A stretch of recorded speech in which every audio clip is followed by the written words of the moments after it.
নমস্কার, সকলকে স্বাগত আমার এই ছোট্ট একটা ইউটিউব চ্যানেলে। আমি হচ্ছে তোমাদের প্রিয় ড্রিঙ্গল। আজ আমি কোথায় জানো? আজ আমি সকালে বাড়ি পৌঁছেছি। হ্যাঁ, এখন ঠিক ৭টা ৭:৩০ বাজে।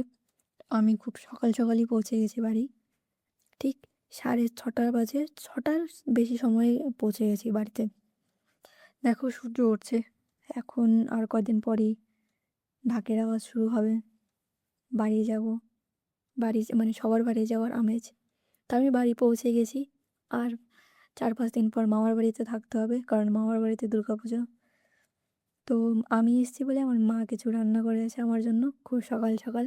মানে পিঠেটা কালকে বানানো হয়েছিল, কিন্তু এখন আমাকে আবার বানিয়ে দিল মা খুব সকাল সকাল। এখন বাজে ঠিক ৯টা।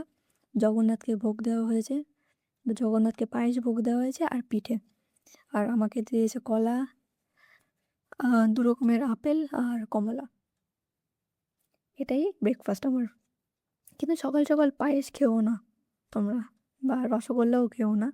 কী করবো বলো, আমার মা দিয়েছে, আমি অনেক দিন পর রসগোল্লা খাচ্ছি, প্লাস পায়েসও খাচ্ছি। খুব একটা চিনি কনজিউম করি না আমি, কিন্তু কী করবো বলো, মায়ের মন, ওদের তো আর রাখা যায় না, মানে ওদের মানা করা যায় না। দ্যাটস ওয়াই খেলাম। এরপর আমি একটু আমার ভাইয়ের সাথে খেলাধুলো করব। খেলাধুলো কি, এই যে এটা না, আমি যখন ফার্স্ট টাইম কন্যাশ্রী টাকা পাই তখন এটা আমি আমার ভাইকে কিনে দিই। সুন্দর না? হ্যাঁ, সিরিয়াসলি আমার কন্যাশ্রীর টাকা দিয়েই আমি আমার ভাইকে এটা কিনে দিয়েছি। এটা আমি আমার ভাই চালাই। একদিন আমিও একটা কিনবো খুব বড় দেখে নিজের জন্য। এটা হচ্ছে বন্দে ভারত। আরেকটা আছে, কিন্তু এটা খুব একটা ভালো চলে না। তাই এরকম দামও নেই, তার জন্য যেরকম দামে যেরকম কোয়ালিটির জিনিস পাওয়া যায়। তবে আমার ভাই যা খুশি ছিল সেই দিন, তোমরা বুঝতে পারবে না যে কতটা খুশি ও। আমি একটা ৮-৯ হাজার টাকার মধ্যে একটা কিনবো রেল ট্রেন, খুব বড় দেখে কিনবো। আর একটা হেলিকপ্টার নেব, আর আরেকটা নেব হচ্ছে স্পিড বোট আমার ভাইয়ের জন্য। যদি তোমরা বেশি করে সাবস্ক্রাইব করে দাও তাহলে। তোমরা তো সাবস্ক্রাইব করো না, তো বুঝতেই পারছো। তো আমি আজকে আর দুপুরের লাঞ্চ করছি না, কারণ দুপুরের লাঞ্চে মা স্পেশাল কিছু বানাবে। তো আমি বলেছি জাস্ট তেমন কিছু না বানাতে। তো আমি রেডি হচ্ছি আমার বান্ধবীর সাথে দেখা করার জন্য। হ্যাঁ, আমি গঙ্গারামপুরে থাকি, আমার বান্ধবী হচ্ছে বুনিয়াদপুরে থাকে। তো আমি ওদের বাড়ি যাচ্ছি, মানে বুনিয়াদপুরে বান্ধবীর সাথে আগে দেখা করব, তারপর ওর সাথে ও তো ননভেজ খায়, তো ওর সাথে যাচ্ছি দেখা করতে আগে। তো আমি রেডি হইনি, প্রথমে ঘড়ি পরেছি আর পারফিউম পরেছি, পারফিউম লাগাচ্ছি। আর হেয়ার বেল্টটা তো দেখতে পাচ্ছ, আমার ফেভারিট হেয়ার বেল্ট, আমার ফেভারিট পার্সন আমাকে গিফট করেছে। তো দেখলাম যে একটা পারফিউমও হচ্ছে না, তো আমি আরেকটা পারফিউম নিয়ে নিচ্ছি। আর হ্যাঁ, এই শ্যুটটা কিন্তু আমি ওর হোস্টেল রুমে করেছি, বাড়িতে নয়। কিন্তু বাড়িতে কেউ জানে না আমি ইউটিউবার, জানলে আমার খবর নেই, বুঝলে। তো আমি আরেকটা পারফিউম লাগাচ্ছি, কারণ স্পেশাল মানুষ তো, স্পেশালভাবে সাজতে হবে। মানে দুজনই আমার ফেভারিট বন্ধু বা বান্ধবী। সরি, আমার কোনো মানে ছেলে বন্ধু নেই, কারণ আমি ছোটোবেলা থেকে গার্লস স্কুলে পড়েছি। এই 16 বছর বয়সে কলকাতায় এসে ফার্স্ট টাইম কোয়েড স্কুলে পড়ছি। সরি, কোয়েড না, কোয়েড স্কুল না, কোয়েড ইনস্টিটিউট, মানে ফিজিক্সওয়ালাতে পড়ছি। তো ফিজিক্সওয়ালাতে পড়ে নিই। তো আমি নিয়ে নিচ্ছি চশমা, কারণ এখানে অনেক ধুলো। খুব একটা চশমা আমার প্রয়োজন হয় না, কিন্তু ধুলোর জন্য প্রয়োজন। তো এখানেই এখন যেহেতু হচ্ছে, টাটা, আমি বেরিয়ে যাই। এই তো বেরিয়ে গেছি বান্ধবীর বাড়ির উদ্দেশ্যে। এটা হচ্ছে বুনিয়াদপুর। বুনিয়াদপুর আমার বাড়ি থেকে প্রায় ৮ ঘন্টা দূর। হ্যাঁ, ৮ ঘন্টাই লাগে আমার বাড়ি থেকে। তো বুনিয়াদপুরে একটা রেস্টুরেন্টে আমার বান্ধবী ডেকেছে। যেখানে দাঁড়িয়েছিলাম সেটা একটা এটিএম মেশিন, আমার বান্ধবীর বাড়ির নিচে ওটা এটিএম মেশিনটা। তো আমি যাই, তোমরা দেখো।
একটা রেস্টুরেন্টে রেখেছি, রেস্টুরেন্টের নাম পাঁচফোড়ন।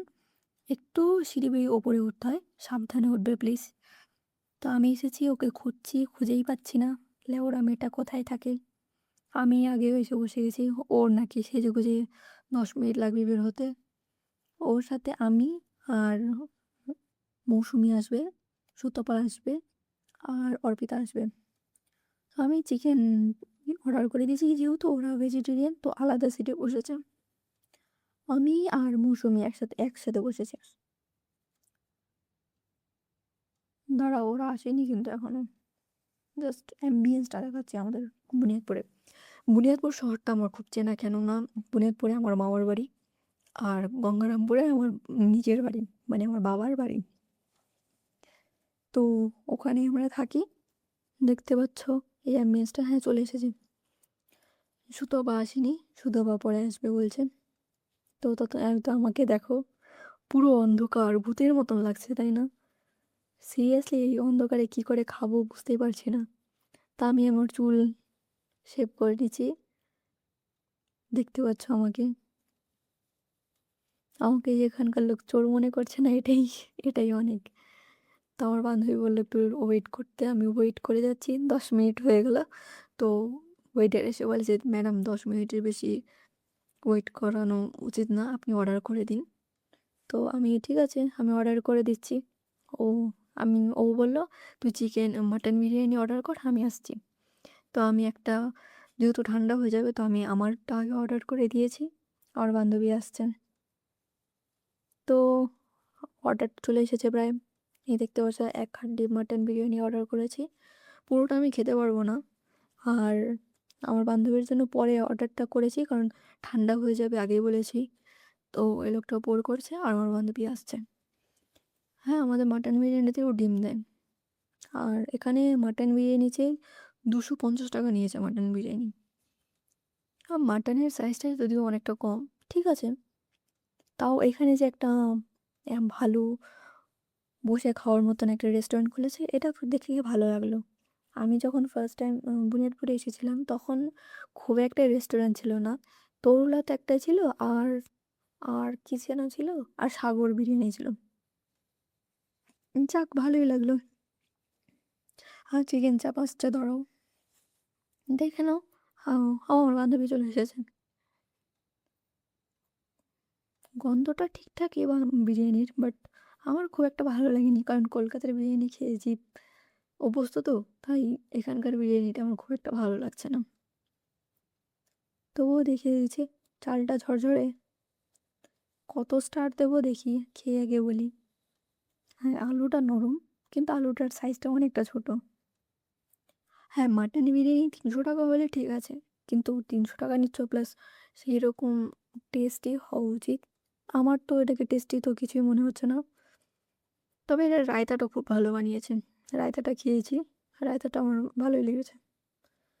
তো চলো ফার্স্ট বাইট দিন, খেয়ে কেমন লাগলো বলি।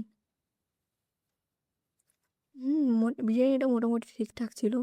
বান্ধবীর সাথে এই তো চলে এসেছি।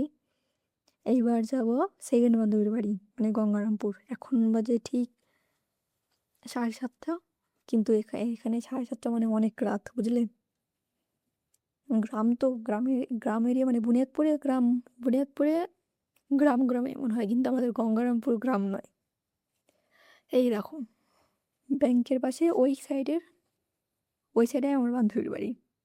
দেখাতে পারলাম না, সরি। তো আমি টোটোতে উঠে গেছি। আমার আরেকটা বান্ধবীর বাড়ি যাব। ওখানে গিয়ে তারপর ওদের বাড়িতে দেখি কি করা যায়। আইসক্রিম নিয়ে যাই, কারণ ও আইসক্রিম আর কী ভালো খায় সব নিয়ে যাব। কারণ ওর সাথে আমার দেখা হচ্ছে প্রায় 2 বছর পর, কারণ ওর বিয়ে হয়ে গেছে। আগে বলে ওর বিয়ে হয়ে গেছে। সো আইসক্রিম নিয়েছি, 2টো মাজা নিয়েছি, একটা ওর জন্য আর একটা ওর মানে ওর হাজবেন্ডের জন্য। দেখলে তো, দেখো ওর হাজবেন্ডের বাবার দোকান, মানে ওর মেয়েটার শ্বশুরের দোকান এটা। আমাকে কিছু নিতে বললো, বাট আমি কিছু নিলাম না, কারণ বান্ধবীর শ্বশুরের কাছ থেকে নেওয়াটা আমার আত্মসম্মানে লাগলো। বান্ধবীর বাপ হতো তাহলে নেওয়া যেত একটা মুক্তি। তো তবুও দেখো এই কাকুটার দোকানটা না অনেক বড়, অনেক বলতে অনেক বড়। এটা জাস্ট ট্রেলার দেখালাম। ওনাদের বাড়িতে আরও জিনিস আছে, এটা তো জাস্ট দোকান। একটা গোডাউন আছে জিনিস রাখার, মাটির পট থেকে শুরু করে প্রদীপ, তুলসী বেদি, মূর্তি, অনেক কিছু ভাই। দেখো গরুটা, গরুটা কত সুন্দর না? শিব ঠাকুরটাকে দেখো, কত সুন্দর সুন্দর গাছ। আমার এরকম একটা দোকানের প্রয়োজন ছিল। এটা কিন্তু গঙ্গারামপুরে, আমার বান্ধবীর শ্বশুরের দোকান এটা। সব কটা ঠাকুর দেখো কত সুন্দর। আমার তো এই মানি প্ল্যান্টে তারপর কত গাছগুলোকে খুব ভালো লেগেছে। আমিও বড় হলে আমিও এরকম একটা দোকান দেব। দেখে নাও, এটা হচ্ছে সেই দোকান। হুম, দেখেছো? হ্যাঁ, প্রমোট করে দিলাম, কারণ এটা এই দোকানটা না আমার বাড়ির সামনে। আরও একবার দেখে নাও, দোকানটার নাম, কোথায়, কি নাম্বার সব দেওয়া আছে। তেমন কিছু না, আজকের জন্য এই পর্যন্তই ব্লগিং। বাড়ি যাচ্ছি, বাড়ি গিয়ে এই তো মা কি রান্না করেছে, লুচি, আলুর দম আর ডাল, এটাই রাতের